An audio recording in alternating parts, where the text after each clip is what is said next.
Okay, so we're going to move on to the next talk. It's really interesting subject and talk title, revascularization or medical therapy. Do we have the courage to face ischemia? This talk will be given by Dr. Fahim Haider Jafri, who again has been a great supporter of Pakistan Live. He was in Pakistan, moved to Singapore, so now over there he's working as a senior interventional cardiologist at 10 Toxing Hospital. So Fahim, please. Okay, am I good to go? So Yeah, again, good to go. Bashir, thank you for the invitation. This is an outstanding conference, and I'm so I've learned so much from the talks over here. It's really world class. So my job in the next 12 minutes is to talk about revascularization or medical therapy for stable ischemic heart disease. And I'm an interventional cardiologist by training, but I'm also a CT and nuclear cardiologist. So hopefully some of what I'll share is going to be fair and balanced. Now, the ischemia paradigm has had an excellent run. For decades, stress testing has been used to guide treatment decisions, especially regarding invasive management. And that's been driven by initially stress test data from the 1970s, which showed that as your stress test gets more and more abnormal, your survival or event-free survival goes down. And then this was cemented by the Hakamovich data that essentially showed that as the ischemic burden increases, going with the inflection point being around 10%, the survival with revascularization in green is far better than medical therapy. And with 20% ischemic burden demonstrating a marked increase in survival with early revascularization. And so the paradigm was that ischemia is bad and we should fix it.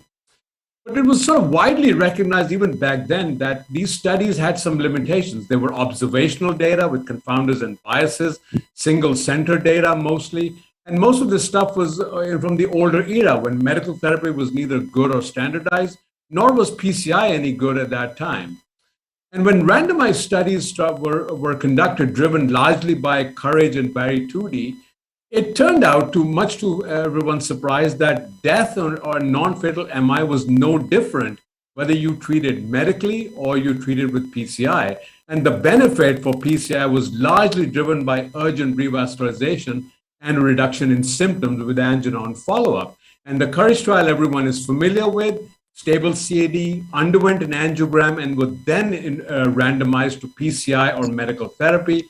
And no difference was seen in death, MI, or hospitalization for ACS. And certainly even symptoms, although there was an initial reduction in angina, at longer-term follow-up, no difference in symptoms. And even at 15 years follow-up with Courage, no difference in the primary endpoint. And if you even look at the FAME study, which used FFR as a surrogate for ischemia, no difference in death and a sort of a trend towards reduction in MI, but no clear-cut difference. And of course, there were caveats to Courage, largely driven by the fact that they enrolled patients after angiography. And we know that when doctors look at an angiogram and they see disease, they don't want to enroll those patients to medical therapy. But also, the Courage included relatively low-risk patients. Patients with low EF were excluded, severe angina, and high ischemic burden were excluded. And you can see from the Courage data that most patients had single or double vessel disease, and very few had proximal LAD involvement. So with this background, the ischemia trial was proposed and conducted, and to answer the question that what happens to stable disease, CAD patients with moderate to severe ischemia if you treat them medically or with PCI. And I don't have the time to go through the entire trial, but but suffice it to say that they excluded patients who were really high risk with unacceptable angina, low EF, recent ACS, recent revascularization. And to their credit, nonetheless, they included patients who were much higher risk than Courage, with 80% having moderate or severe ischemia and LAD involvement in the vast majority, particularly proximal LAD. But again, in this trial, when you looked at the primary endpoint of death, MI, hospitalization, and cardiac arrest, no difference. And even in the secondary endpoint of death or MI, no difference. There was a suggestion that there was more MI with the invasive arm earlier, driven by peri-procedural MI, and less spontaneous MI later on in the invasive arm. But again, overall, no difference. And no matter which way you looked at it, no subgroup actually showed a benefit, whether you looked at mild, moderate, or severe ischemia, whether you looked at extent of coronary disease, or even LAD involvement. No subgroup had showed any benefit or difference between PCI or medical therapy.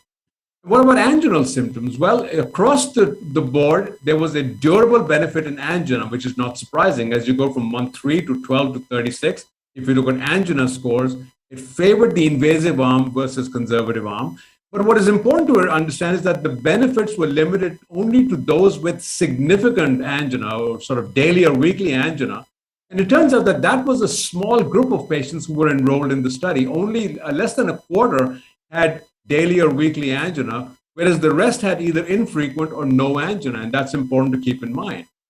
And even with exploratory analyses, for example, this study looking at sort of a modest heart failure, remember, they excluded patients with severe heart failure or severely reduced EF, but patients with modest heart failure in terms of symptoms or EF, there was a suggestion that there's a benefit if you perform PCI or revascularization versus medical therapy. But again, this is post hoc analysis. And even when you look at completeness of revascularization, about half of the cohort in ischemia sort of achieved either anatomic or functional complete revascularization. And really, when you compared the patients who achieved complete revascularization to those treated medically, there was a benefit. But again, this was post hoc analysis, and according to some, to the extent that this was considered to be data dredging. Whether or not, the point is that there is potentially some benefit, but this is all post hoc analysis. So in ischemia, then, an initial invasive strategy had no effect on the primary endpoint of death, MI, hospitalization, or cardiac arrest.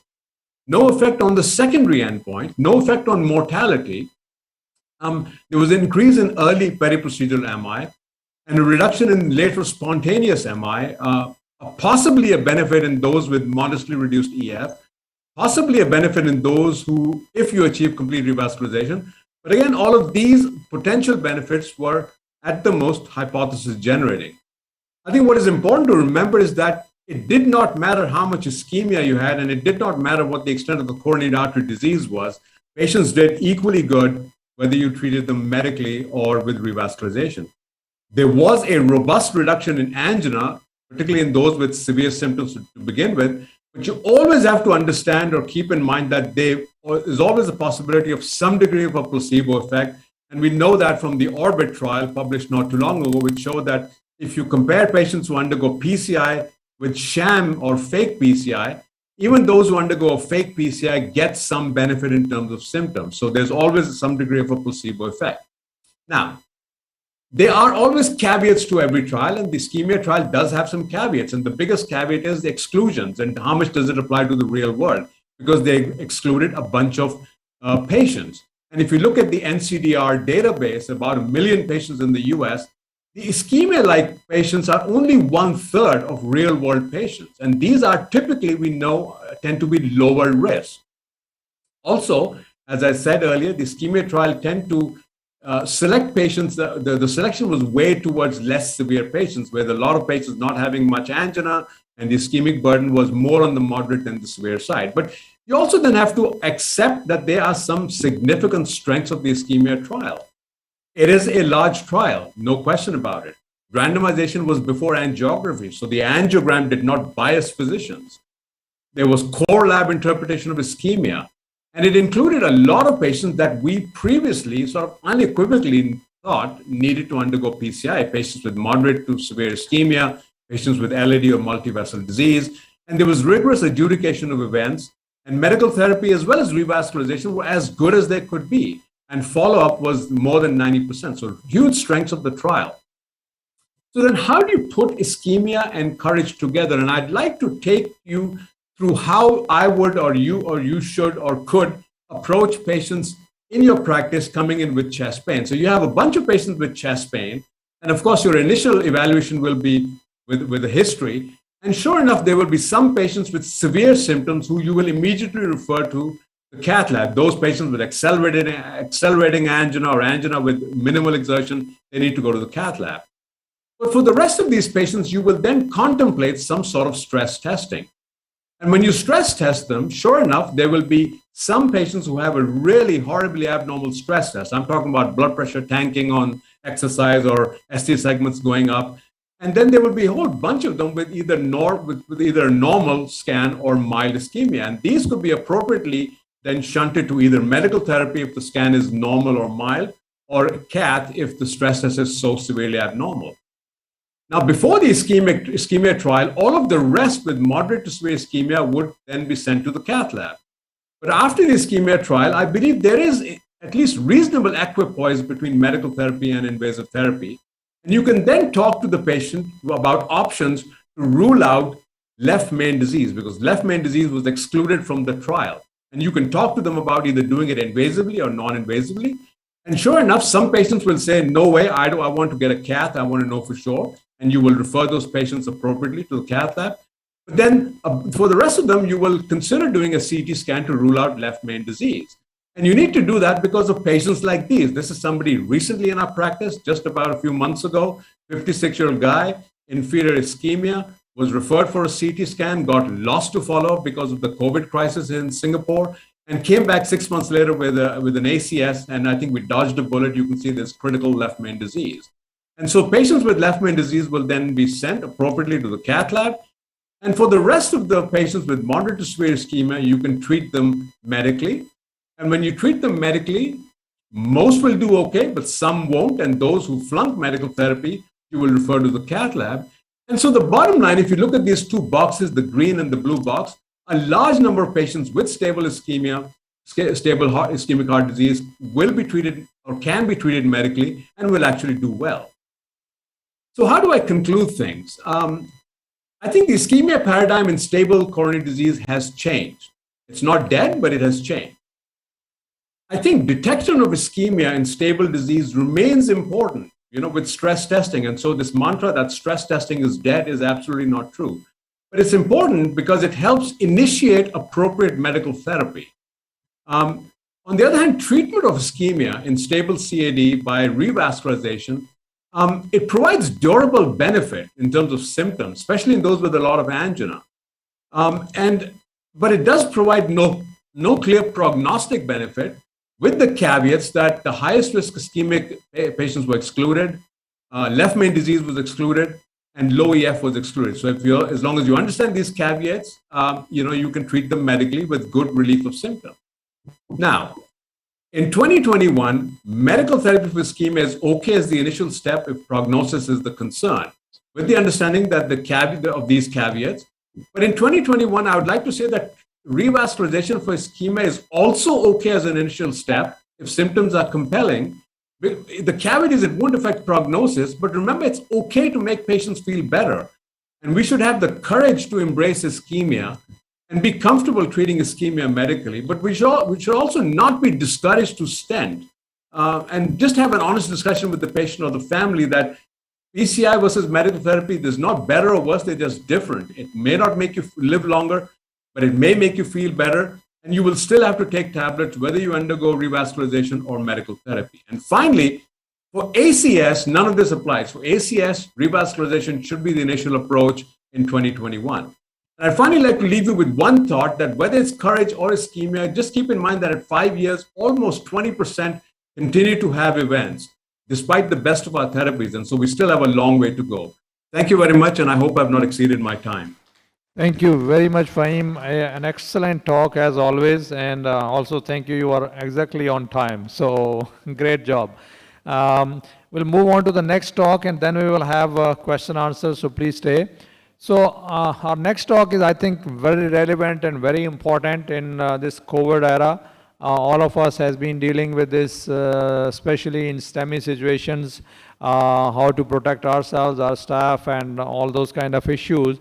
And I think, again, no one else could do a better job in giving this kind of a talk other than Dr. Itsham Mahmood, who was author of the STEMI consensus guidelines during the COVID-19. So I would request him to please go ahead. Thank you. Great, thanks, Bashir. Can you hear me? Yes, we can hear and we can see your slides also.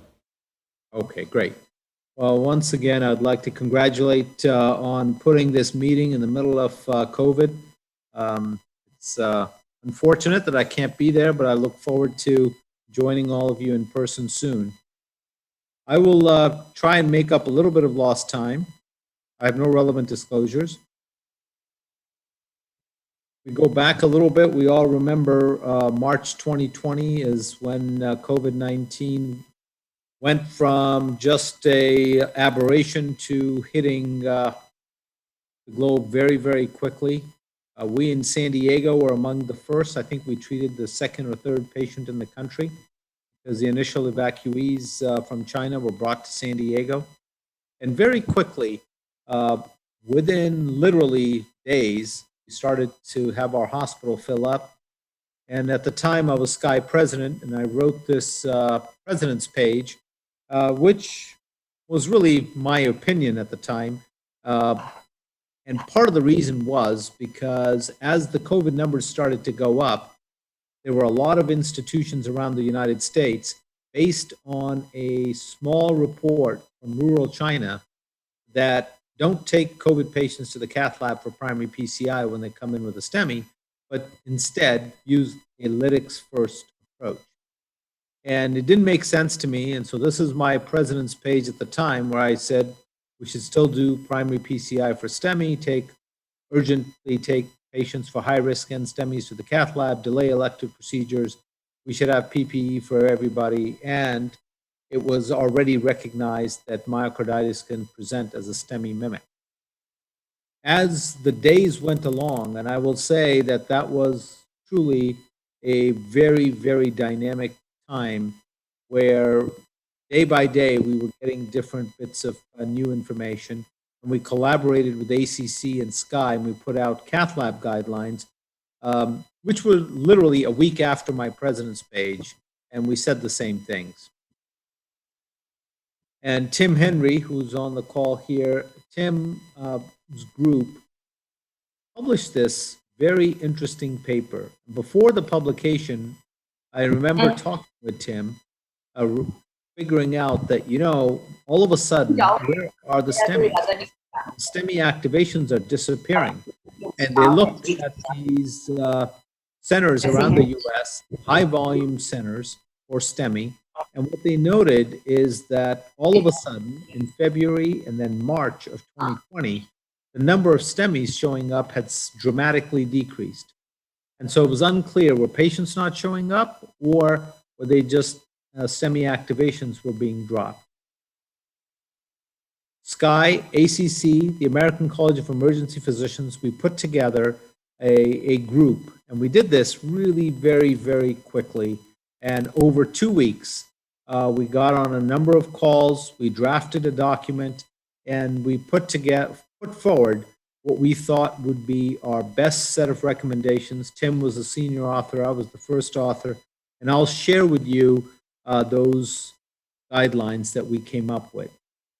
We wanted to address ST elevation on the ECG. And remember, this is a time where ultra-rapid COVID testing is not yet available universally, but it was available in certain places. And we tried to write these guidelines understanding that they would likely be used throughout the pandemic, which at the time we thought would last 6 to 12 months. We felt if you have ST elevation and your likelihood of COVID or suspicion for COVID is low, treat them like any STEMI, go to the cath lab. However, if it's a COVID positive patient or probable patient, then take a little more time to figure out whether or not their presentation is consistent with a STEMI, or is it more likely to be a myopericarditis. If it's the latter, then you don't need to rush them to the cath lab. Maybe consider a coronary CT angiogram to exclude an occlusive coronary lesion, but much more important to protect the entire healthcare team. However, even in a COVID patient, if the clinical suspicion is that of a STEMI, then go for primary PCI. And this, I can tell you at the time, was very counter to prevailing thought. And so here it is in writing. This was our table.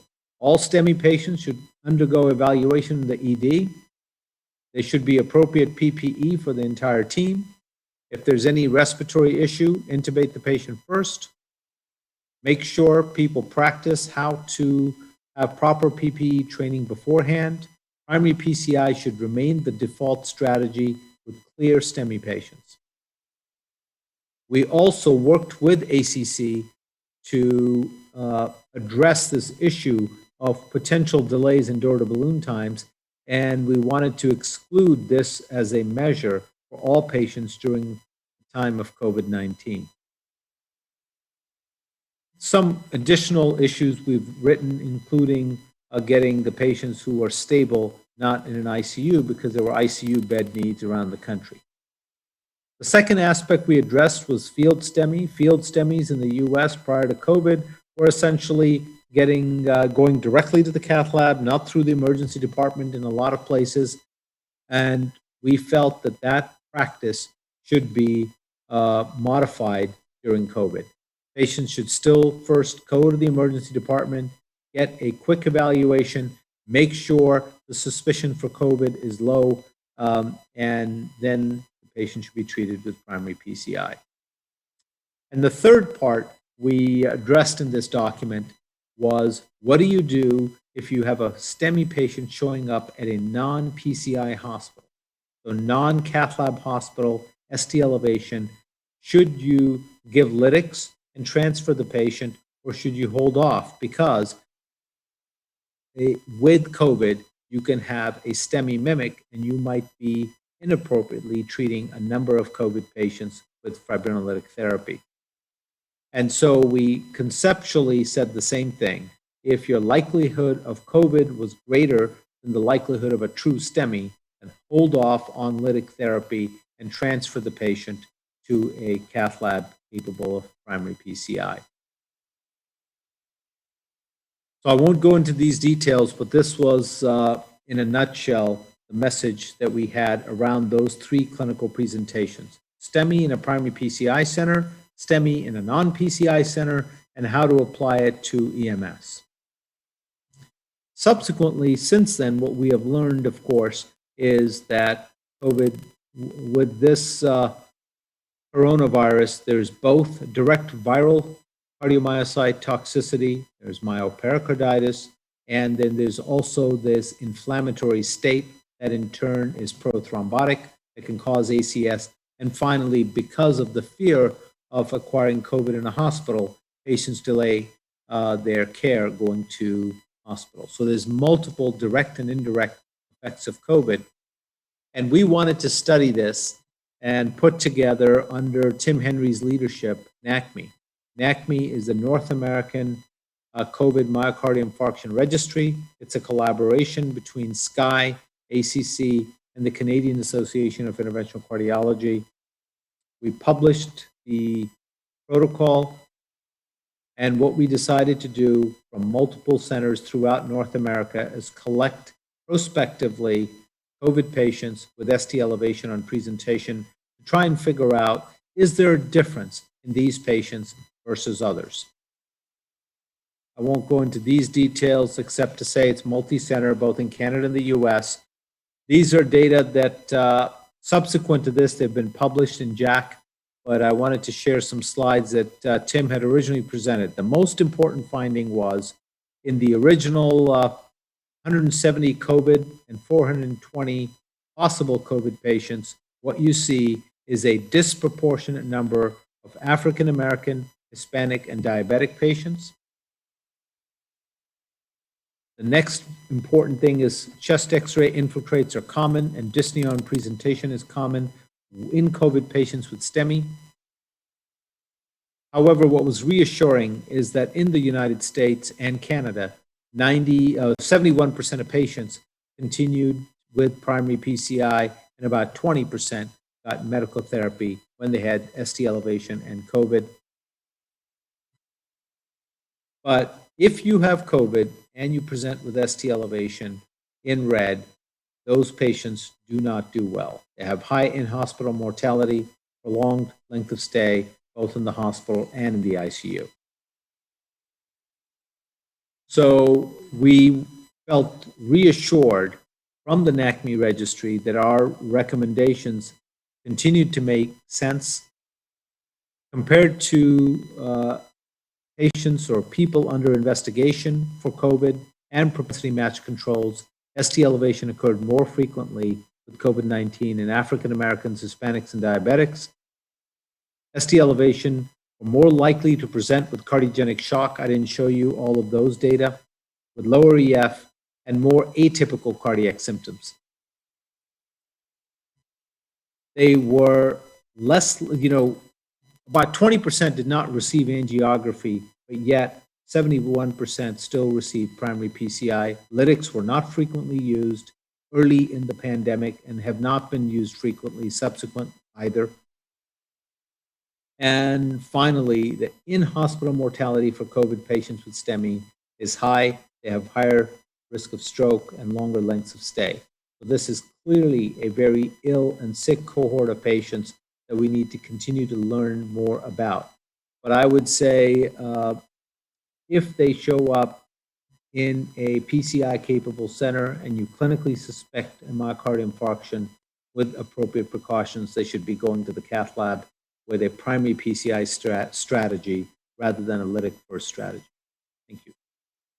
Thank you very much, again, on staying on time. I think let's have a few questions related to these two We'll stop talks. there, and if we want to have any questions or Yeah, discussion. that's what I'm actually asking, that we are going to have question answers and for few of them, and then we'll move on, although we are staying behind, but we'll go ahead and take some questions. Any comments from the panelists or questions? Just, an excellent talk. I'm not hearing anybody. Can anybody hear me?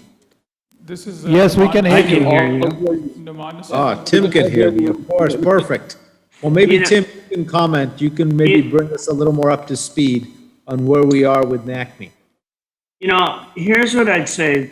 So about COVID, first of all, it's been a dramatic impact on the world and everywhere.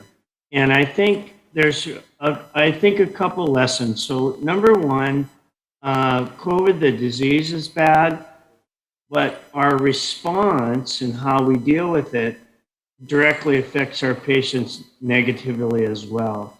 So what we have to do is have a really balanced approach and look at this.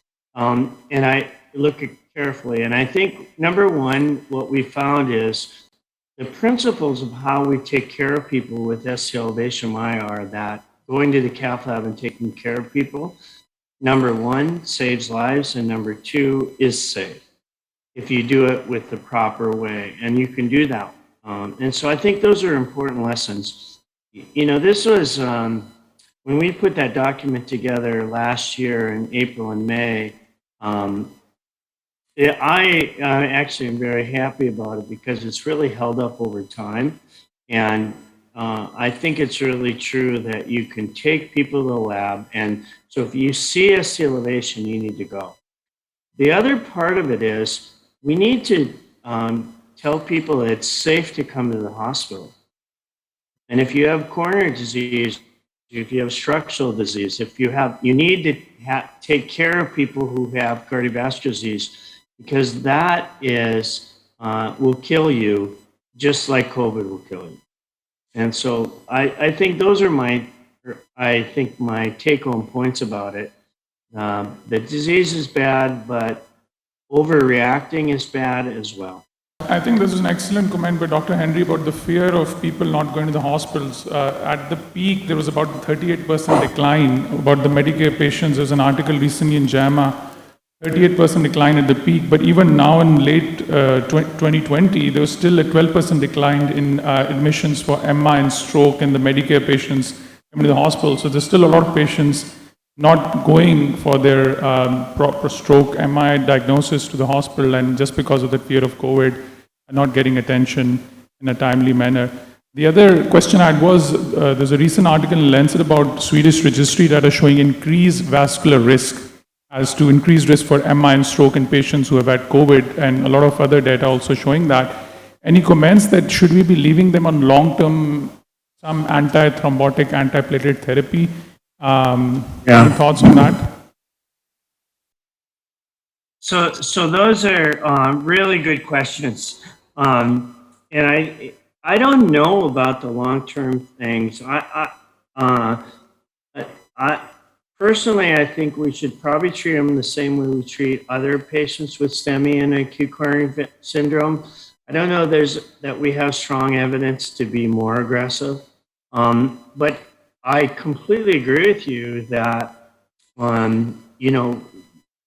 number one, COVID is bad, and number two, overreacting is bad. We need to really, really, really work on, and Sky did a really terrific program where we call Seconds Still Count, where we realized people weren't coming to the hospital, and then we, all across the United States, we put out public service announcements saying coming to the hospital is safe. And I think physicians need to realize it's safe to take care of these people, and patients need to realize that, if you're having chest pain or shortness of breath, you need to come to the hospital. And but I don't know. I know that the randomized trials looking at aggressive anticoagulation really were not successful.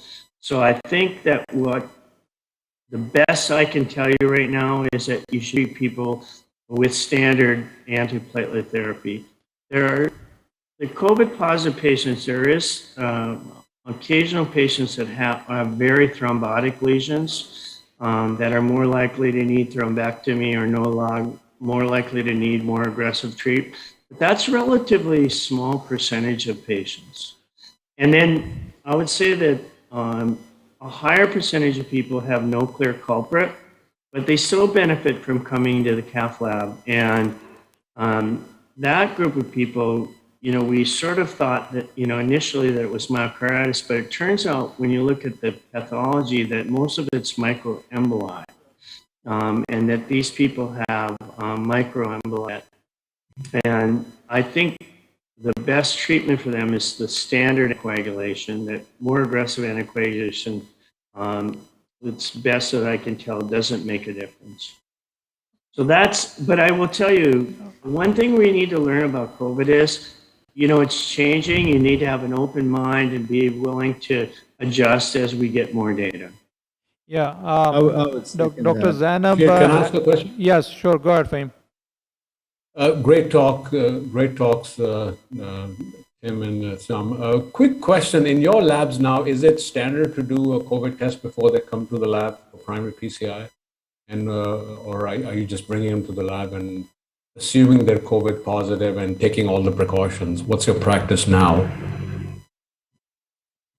So in our lab, we test everybody, and for the STEMI patients. All along, they were coming to the lab. We would do rapid tests. And in the state of California, you are required for all hospitalizations to get a COVID test within 24 hours. So it doesn't really delay what you initially do, but everybody gets tested. Is it PCR or the rapid antigen? So when they're being rushed off to the cath lab, they get the rapid antigen, but they get the PCR. Okay.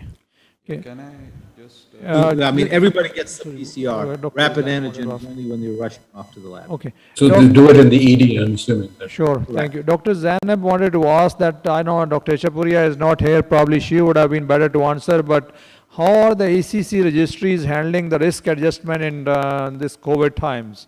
Like, because obviously that risk, we don't know how much COVID is affecting different aspects of like STEMI, and how are they risk doing any adjustment? Are you aware of that, Dr. Henry or Dr. Mahmood?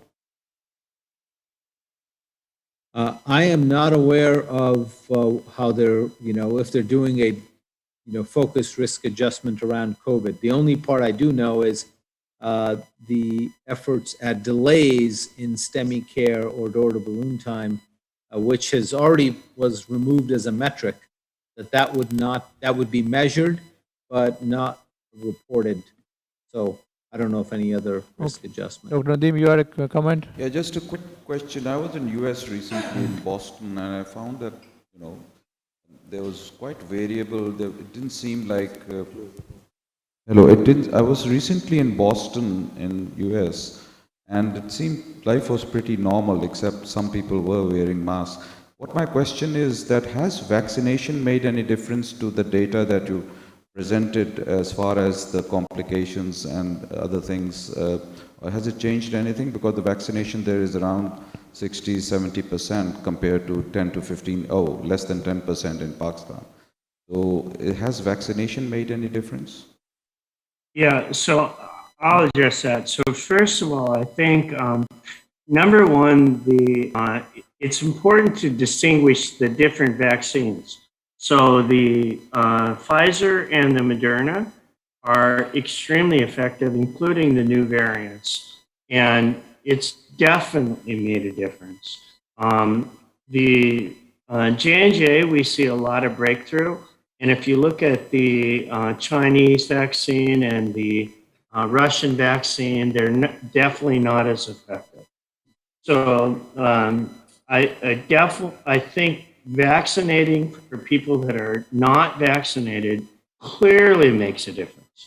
And even with the new Delta variant, there's some breakthrough, but people aren't sick. And so we've seen very, very, very few people, in fact, none in our hospital that have Moderna or Pfizer that have actually been admitted to the hospital. So I think, number one, vaccines work. Now, the other issue is there is an issue with people who had previous COVID, especially young people, that if you get the vaccine right after you had COVID, there's an increased incidence of myocarditis, and people should be aware of that. So what we're currently recommending at our institution, and again, this doesn't follow necessarily with the CDC, and we're saying if you had COVID, wait 4 to 6 months and then get one shot of either Moderna or Pfizer. But I think the vaccines have dramatically changed the disease. Don't you think, Shami? Yeah, for sure. So I will definitely change the numbers and has also changed the degree of illness that patients get. So San Diego County, which is about 4 million people, about 6 weeks ago is when it became quite low, down to 30 cases a day. Unfortunately, now it's back up. It's about 1,200 cases a day. The vast majority of those cases are occurring in unvaccinated people. There are some vaccinated people getting it as well, but almost universally, the ones being hospitalized are unvaccinated. Asad, you had a comment? Just two really amazing talks. I had a question and a comment for Dr. Fahim Jafri.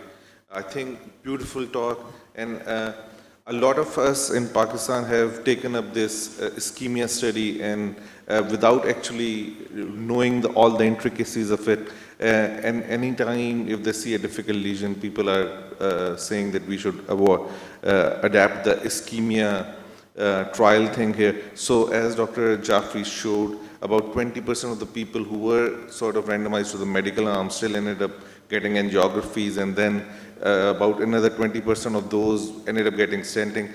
And I think just like every other field of medicine, in cardiology, we are not always talking about creating immortals. If something doesn't give you mortality benefit, doesn't mean it doesn't work. Like a provocative example, but if somebody has an ingrowing toenail, I'm sure removing that toenail does not give you any survival benefits, but ask the person who's having pain. So if somebody's having ongoing ischemic symptoms, and it can be helped with stenting, I think there is a definite place for stenting, and we should always consider that. And also the fact that it excluded patients with left main and low EF and everything. So anybody who wants to adapt ischemia study should probably at least go through the trial or listen to the talk by Fahim Jafri. Amazing talk. Thank you. Fahim, you want to comment? I'll just say that, I mean, you're absolutely right. Remember, the ischemia trial was looking at medical therapy as an initial strategy. It doesn't mean that it's the be all and end all. Exactly. But the other thing is, and as I said in my talk, that it is okay to make patients feel better. So we should not, interventionists across the world are feeling this guilt that, if you put a stent, somehow it's a bad thing. It's not a bad thing. Stenting was not worse than medical therapy. It was equivalent. And so if a patient is having significant symptoms, I think it's okay to go ahead and proceed with the stent. But I think what's important is that you've got to have that appropriate discussion with the patient. And, patients have this concept that I get a stent and, doc, you've saved my life. And you've got to make it clear to them that, no, this will not save your life, but it'll certainly make you feel better. But medical therapy is pretty good. And those of us, I mean, who, I worked at AKU for 10 years, and I still have patients who I treated medically way back then, and they're still, messaging me by email 10, 15 years down the line that they're continue to do okay with medical therapy despite having significant disease. So medical therapy is also okay, and there's nothing wrong with that. Yeah, Fahim, just Fahim, last question. Just one thought. We saw a reference to the billboard by a legal company. Do you think this would modify our consent form? I don't think you necessarily have to. I think you have to have that discussion with the patient that, both options are okay. And, you have to just tell them the right things that, okay, if I put a stent in, you will feel better. It won't prevent heart attacks. It won't make you live longer.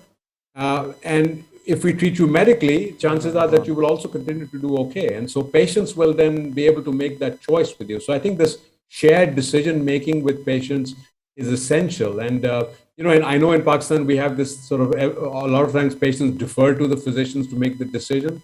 And we have to involve our patients a bit more and offer them the choice. And, let them make the right choice for themselves. I wonder if Dr. Ehtisham Mahmood would comment on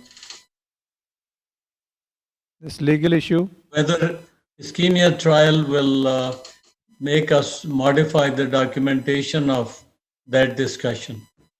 I don't think it modifies it definitely modifies the documentation. I don't think it modifies the consent process. I think that, I wrote a couple of, pages on this issue, and Tim knows this well. The ischemia trial actually also corroborated another fantastic recent study called the COMPLETE trial. They do show in stable lesions, high-grade lesions, that and Fahim, you did that perfectly, where it's hypothesis generating. But number of trials show about a 30 to 35% reduction in the risk of spontaneous MI in those lesions.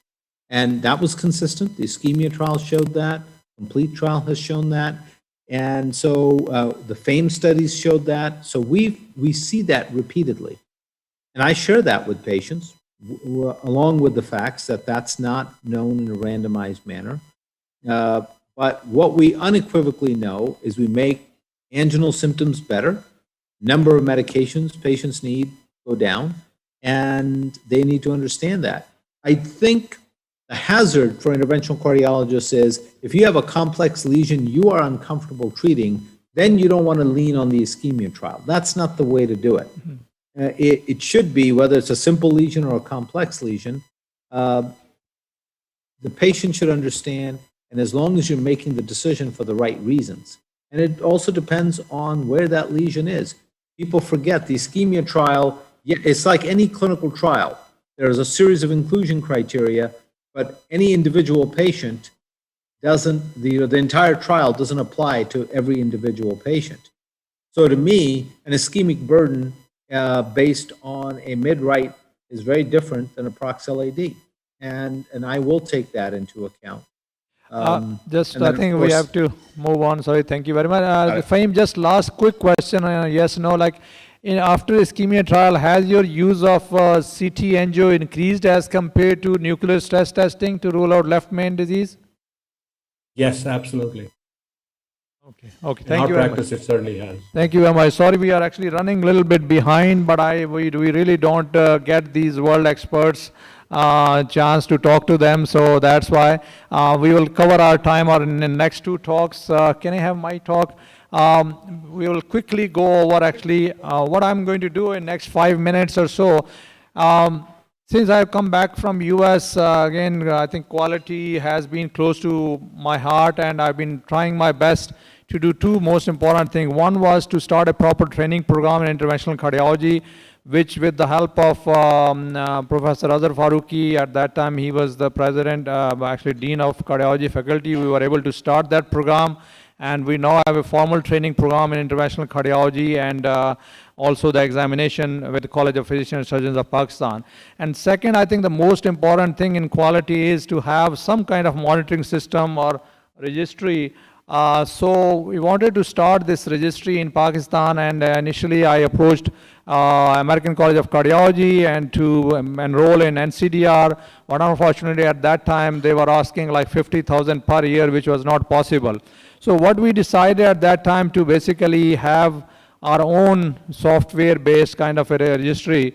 So at Taba Heart Institute, we have basically talked to a few companies, and we end up making our own software that had more or less, we got the guidance from NCDR and our own registry. And we started at Taba Heart Institute. Dr. Asad Pathan was the great help and was leading at that time to really start this registry at Taba Heart Institute. So we had it over like 5-6 years, and then I wanted to expand it to all over Pakistan, and we started working on that.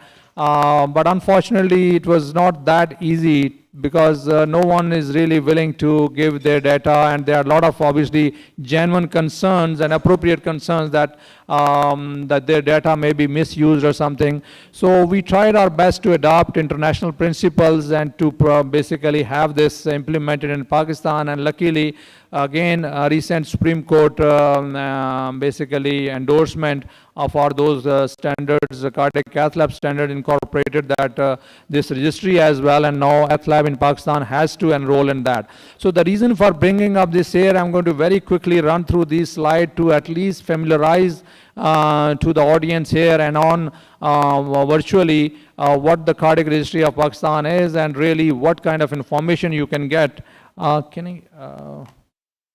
So basically, I think this is very important. I always kept reminding myself that this very one of the quality gurus saying that in God we trust, all other must bring data. So that's most important. I think we need to make sure that we have that. So cardiac registry of Pakistan is first of its national cardiac database registry. Overall, we started at Taba first in 2016. We started enrolling few centers. So initially there were only 7 of them, but after these standards, now a lot of institutes have enrolled, and so far we have 65 centers that has been enrolled in cardiac registry of Pakistan. And soon I think in Pakistan every cath lab will be enrolled, and you can imagine how much data we can have. All of you know that the overall disease pattern, especially atherosclerotic coronary artery disease, is much different in subcontinent as compared to in US. So a lot of things or the guidelines which are used there may not be applicable to us. So once we have that much database, that will be of great help. At present, I can say that overall, we have started this cath PCR registry, and we have almost like around 35,000 patients database with the online database with over like 300 to 400 variables, which is a huge amount of data, and we are trying to work on how to analyze this and try to come up with our own systems and database and guidelines as well. So these are the centers which initially enrolled, and you can see in 2017 there were few gradually increased, very few addition in 2018 and then 2019, and now we have almost 60 5 centers. So I'm quickly going to run through these slides. We don't have much time to really analyze these in detail. We came up with the printed report on this as well, which is being distributed, and it will be available online on the PSIC website also if anyone want to go through this. But I just wanted to tell you what can we get from the registry just by analysis from online things. So total number of procedures can be get, you can get the age distribution, and you can see overall age distribution. Like in Pakistan, we can see like the young age distribution is more common as compared to older ones. Similarly, gender distribution, roughly around 75% are males and another 35% females. Angioplasties more or less are similar. These are the comorbidities, and hypertension and basically diabetes is the most common in these patients who undergo coronary angiography and angioplasties. Most common presentation or the patients undergoing angiography angioplasty is non-ST elevation presentation, acute coronary syndrome. Good number of patients are present with STEMI, and non-ACS are not that common. Again, in Pakistan, mostly procedures are done radial, almost like I would say 70 to 80%. Diagnostic coronary anatomy, again, equal distribution, single, double or triple vessel disease. Non-obstructive disease is not that common because in our setup, most of the patients present when they are really sick or having significant symptoms. Again, obstructive and non-obstructive disease numbers are on the lower side. Most of these patients, again, I think this may be a little bit skewed, but we can see that end up going to PCI around 54, and then medical therapy, and then the surgery. PCI numbers, again, status is over there, elective patients, and then emergencies. And these are comparison between 2017, 18, and 19, and then the urgent cases. Indications, as I mentioned earlier, were mostly non-ST elevation ACS. The door to balloon time, again, have been around 90 minutes or so, and there are significant issues. Obviously, we already discussed, there is no significant system to get the patient to the hospital, and we really need to work on that and improve that. It's not only door to balloon time, it's only the ischemic time is much longer in our setup as compared to the US or other centers, and that is the major issue, that our mortality overall is significantly high also. Again, these are the stents being used. Again, Leon distribution, more or less, you can see the native coronaries and very small percentage of grafts. I'm just quickly running. We have incorporated the appropriate use criteria again to make sure the quality, that is from 2012, and again it tells us appropriate patients, uncertain and inappropriate. We can also get those numbers from there. And the post-procedure events can be calculated: cardiogenic shock, heart failure, and myocardial MI. Again, MI numbers are kind of, we don't monitor in all these patients post-procedure enzymes. Bleeding events, again, blood transfusion or hematoma at the access site is on the lower side because of the radial. Discharge status, again, we can calculate the overall mortality in these patients. There is a risk-adjusted mortality, again, from that ACC paper, from appropriateness criteria, we can get those numbers also. So that's basically, again, I'm just quick rundown to familiarize everyone that these things can be done, and we are working on detailed analysis. We are actually collaborating with Baylor over there and trying to basically run the database and try to go over each and everything. So there are still a lot of challenges now with the number of hospitals increasing, organization and management, validity of the data, audits, analysis, and continuous monitoring and training is going to be very, very important. We will have to work on these things, and I hope that once we have started, 1,000-mile journey starts with a single step. So we have taken our first step, and I hope, inshallah, over next year or two, we'll be able to get better things, and we will get, NCDR team has really helped us a lot, and they're still helping us, and we would like to work with the SKY also on these things and hopefully have a better collaboration. Thank you very much.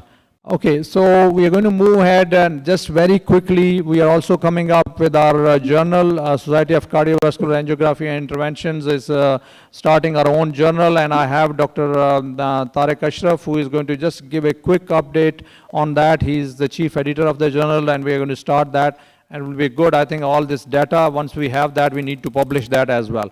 Dr. Tariq Ashraf. On behalf of Pakistan Society of Interventional Cardiology, I am honored to inaugurate or to launch our international interventional journal, which is in the name of Pakistan Journal of Interventional Cardiology, Pakistan Journal of Cardiovascular Intervention, and has been abbreviated as PJCVI with a website of pjcvi.com.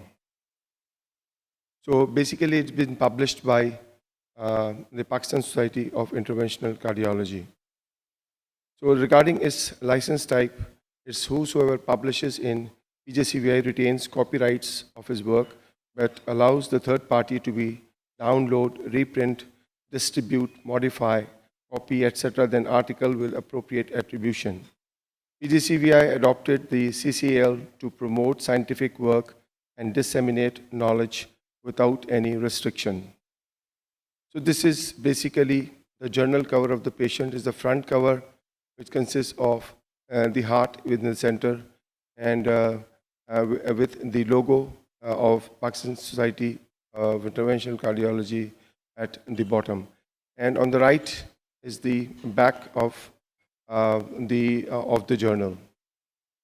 So the aims and scopes of the journal is to provide a platform to stay relevant in diagnosing and analyzing, researching and managing patients with cardiovascular disease and its allied complications. Provide a platform for annotations, discussion, and new findings in the field of interventional cardiology. The journal publishes original research, reviews, editorials, case studies, and commentaries. So the other part was the constitution of the editorial board. So I am the editor-in-chief, and on the right is the managing editor. And we took all senior persons from Pakistan who have major contributions in intervention and have in literary work as editors in different journals, especially Dr. Hafizullah, Dr. Masood Sadiq, Dr. Sohail Aziz, Nadeem Hayat Malik, Ahmed Noman, and Dr. Badr, and above all, Professor Azhar Farooqi, who has a great contribution in cardiology. So we have taken all these persons as editorial advisory board. So keeping in views our young interventional cardiologists who are trained and have greater contributions in different journals, they have been taken on board. It consists of Asad Akbar, Javed Sial, Waqas, Abdul Sattar, and Asim Javed, Mahmudul Hassan, Jabbar. They have interest in coronary interventions, structural heart disease, and stroke interventions. So these are the reviewers who have presented themselves as potential reviewers for our journal. They will look after the articles that have been sent by you people. So going to the website, if you just click pjcvi.com, this website will come in front of you. You submit the article in the submission code, and then you will get the acceptance. And after a proper review, we will, within due course of time, we will apply. So I've just come in this meeting, met different interventional cardiologists from all over Pakistan, and their main problem was they were shy of sending the articles in the journal because of fear of rejection, and most of them not knowing about the statistics and medical writing. So we have made arrangement of, we have made a team for it. We had a medical writing person and a statistician who will look after the articles that have been sent to us. And after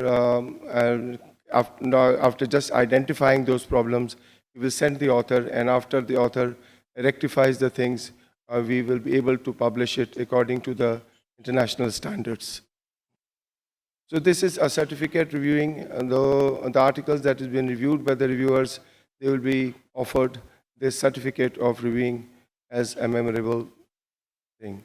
So our next goal is to have an acceptance of our journal in different Web of Sciences and different forums. Especially our first target is to get our journal published in the HEC so that people from Pakistan would have help in their promotions. And we are intention to go in Clarivate and PubMed. In the end, I'm thankful to Getz and Eric for their facilitation in helping out our journal. Thank you. Thank you very much, Tariq. Any quick comments from Dr. Mahmood or Dr. Henry, if they're there?